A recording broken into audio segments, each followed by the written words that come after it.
कहाँ तक पहुंची ग्रैंड अपोजिशन अलायंस की कश्ती? देखिए, हमारी तो ख्वाहिश है कि अपोजिशन मुत्तहिद हो और एक अलायंस बने अपोजिशन का। लेकिन पीटीआई के अंदर जो मामला चल रहे हैं, पीटीआई के अंदर के जो मामला हैं, वो मामला शायद नहीं चाहते। पीटीआई की क़यादत तो चाहती है, पीटीआई का बानी जो जेल में पड़ा हुआ वो भी चाहता है कि ग्रैंड अलायंस बने। लेकिन कुछ लोग ऐसे हैं कि जब हम करीब होते हैं, जब उस स्टेज पर पहुंचते हैं कि हम एक अलायंस बनने का ऐलान करने वाले होते हैं, इस तरह की बातें पीटीआई के अंदर से ही कुछ लोग होते हैं वो कहना शुरू कर देते हैं। कौन लोग हैं मौलवी साहब? अच्छा, कल अली अमीन ने एक स्टेटमेंट दिया, आपके सामने उसकी स्टेटमेंट है। कल एक टीवी चैनल पर उसने इंटरव्यू देते जो बदजुबानी अख्तियार की है। क्या उस बदजुबानी के बाद मेरा कारकुन इनके कारकुन के साथ खड़ा हो सकता है? वो तो कह रहे हैं कि हम बानी पीटीआई की रिहाई की कॉज के लिए अगर चलेंगे तो मौलाना फजलुर रहमान साहब के साथ भी बैठने के लिए तैयार है। एंटी तो नहीं थे वो। देखे, बात यह है कि उनकी पार्टी के अंदर जो मामला हैं उनको पहले ठीक करने पड़ेंगे।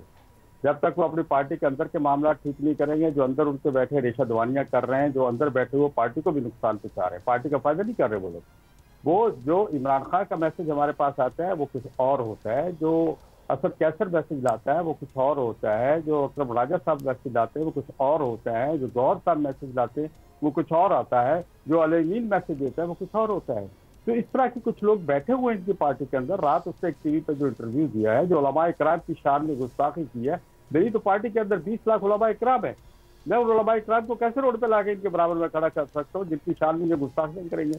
उनका मजाक उड़ाएंगे बैठ के इनके नुमाइंदे। क्या अली अमीन इनका वज़ीर आला नहीं है पीटीआई का? या तो क्या है कि नहीं है, तो या फिर उनको जवाब देना चाहिए। तो मैं समझता हूँ कि हमारी ख्वाहिशों के बावजूद हम चाहते हैं इत्तेहाद बने। मुल्की हालात जो इस वक्त खराब है, आपको ही पता है, मुझे ही पता है मुल्क के हालात कहाँ पहुंचे हुए हैं और उनको ठीक करना कितना जरूरी है। मुआशी तौर पर अमन अमान सबसे ज्यादा बदतर हो चुका है इस मुल्क का। इसको कैसे ठीक करना है, खुद केपीके की सूरत इनको अंदाजा होना चाहिए, बलूचिस्तान की सूरत पीपल्स पार्टी को अंदाजा चाहिए, दोनों की हुकूमतें वहां मौजूद। लेकिन गौरी साहब हुकूमत से आप लोगों के भी शदीद इख्तिलाफात हैं। आप पाकिस्तान तहरीक इंसाफ से आपका इत्तेहाद बने या ना बने, आप भी हुकूमत के खिलाफ तहरीक इंडिया दे चुके हैं, JUIF दे चुकी है। तो क्या मौलाना साहब को किसी के साथ इत्तेहाद की जरूरत है या फिर वाकई मौलाना साहब को पाकिस्तान तहरीक इंसाफ की जरूरत है JUI को?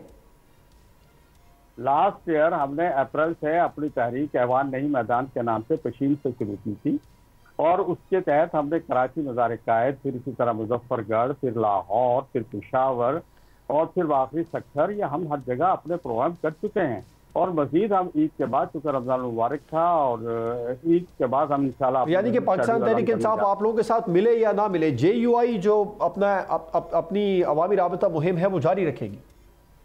बिल्कुल जारी रखेंगे, हमारी तहरीक जारी रहेगी। हमने, आपको पता होगा, पहले भी जब हमने इस लॉन्ग मार्च किया था इस्लामाबाद की तरफ, तो उससे पहले 14 मिलियन मार्चेस किए थे। अपने कारकुन को हमने उसको अपना बूस्ट किया था और उसके बाद फिर हम उसको लेके चले। तो हम इसी सिलसिले में अब फिर काम कर रहे हैं। और सब्सक्राइब करें और बेल दबाएं ताकि कोई खबर रह न जाए।